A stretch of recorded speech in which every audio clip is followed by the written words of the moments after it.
Bien, aquí tenemos un ejercicio de campo eléctrico y dice así. Dos partículas con carga de 1 microcoulomb y menos 1 microcoulomb están situadas en los puntos del plano X y de coordenadas menos 1,0 y 1,0 respectivamente. Sabiendo que las coordenadas están expresadas en metros, calcule el campo eléctrico en el punto 0,3. Luego, calcular el campo eléctrico en el punto 3,0. Tenemos aquí un gráfico y en el que podemos ver A, que es menos 1,0, que equivale a la carga Q1, B, que equivale a 1, que está en el punto 1,0 y equivale a la carga Q2, y tenemos los puntos C, 0,3 y D, 3,0 que venían dados en el ejercicio. Para dar inicio al problema vamos a empezar con la primera pregunta, que era la intensidad del campo eléctrico en C, y nos vamos a ayudar con este gráfico en el que están A, B y C puestas en sus posiciones ya dadas en el problema. A equivale a Q1, B equivale a Q2. Podemos ver el campo eléctrico de 1 en C, el campo eléctrico de 2 en C y el campo eléctrico total. Para sacar el campo eléctrico total vamos a necesitar estos dos datos, la distancia de AC y el coseno de alfa. La distancia de A a C la vamos a sacar con Pitágoras, dado que la distancia desde A hasta 0 es 1 y desde 0, que es el punto de origen del gráfico, hasta C es 3. Trasladado a la fórmula del teorema de Pitágoras, nos da que AC mide raíz de 10 metros. Ahora, el coseno de alfa, ¿por qué es importante?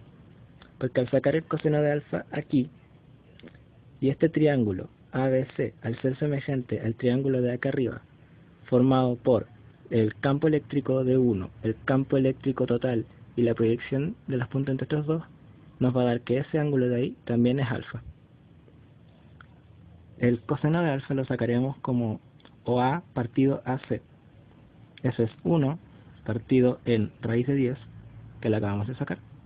Y eso lo aproximaremos a 0,32.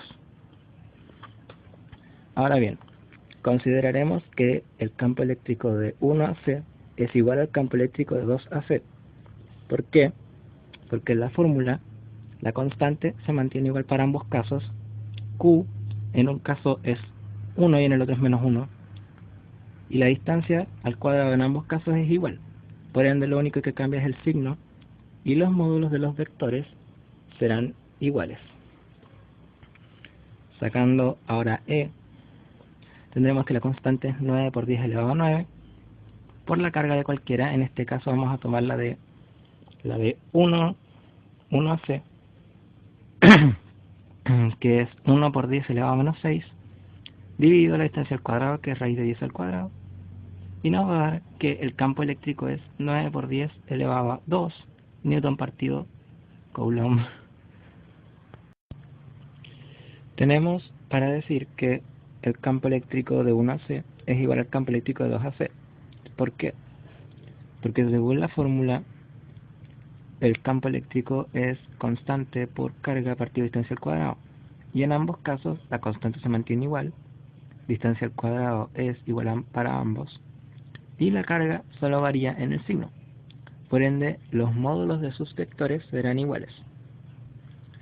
Ahora bien, sacaremos E como que si fuera la carga de 1 a C. Por ende tomaremos la carga 1. Y aquí tenemos que la constante es 9 por 10 elevado a 9 por 1 por 10 elevado a menos 6, que es la carga 1, dividido la distancia raíz de 10 al cuadrado. Esto nos va a dar un campo 1 AC de 9 por 10 elevado a 2 newton partido por coulomb. Una vez que tenemos el campo eléctrico, entraremos a deducir cómo sacar el campo eléctrico total. Y eso lo haremos de la siguiente manera.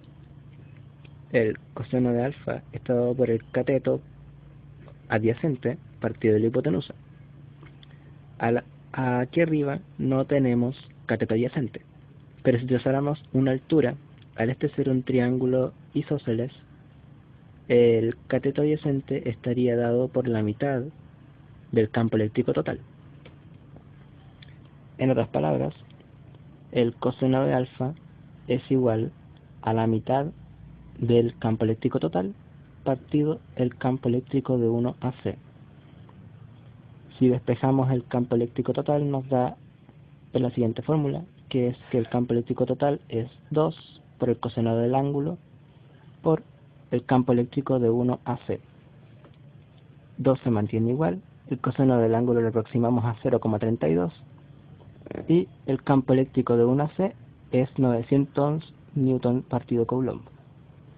Y despejando todo esto, tenemos que el campo eléctrico total es 536 newton partido por coulomb. Ya entrando en la parte final del video, analizaremos cómo sacar la intensidad del campo eléctrico en el punto 3,0. Aquí ya no necesitamos el eje Y, por ende solo tenemos energías en el eje X. Aquí tenemos A, tenemos el centro del gráfico, B, y aquí está D. Aquí tenemos que A es igual a Q1, B es igual a Q2, y tenemos los campos ya dispuestos en el gráfico. Aquí no necesitamos datos previos, solo necesitamos saber que el campo es igual a la constante por la carga partido distancia al cuadrado. Aquí tenemos el desarrollo de cómo hicimos el campo de 1 a D, que es 562,50 newtons partido por coulomb, y acá tenemos el desarrollo del campo eléctrico de 2 a D, que es menos 2250 newtons partido por coulomb.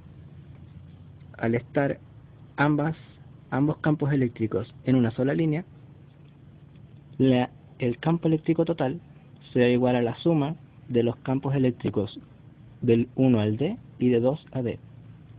Esto nos da que el campo eléctrico total es 561,50 newtons partido por coulomb menos 2250 newtons partido por coulomb, lo que al final queda expresado en que en el campo eléctrico total es menos 1687,50 newtons partido por coulomb. Estos dos ejercicios son básicos dentro de lo que es el campo eléctrico y sirven mucho para saber la gran mayoría de los casos en el que las cargas son iguales. Y un tercer punto se encuentra o en la misma línea de ellos o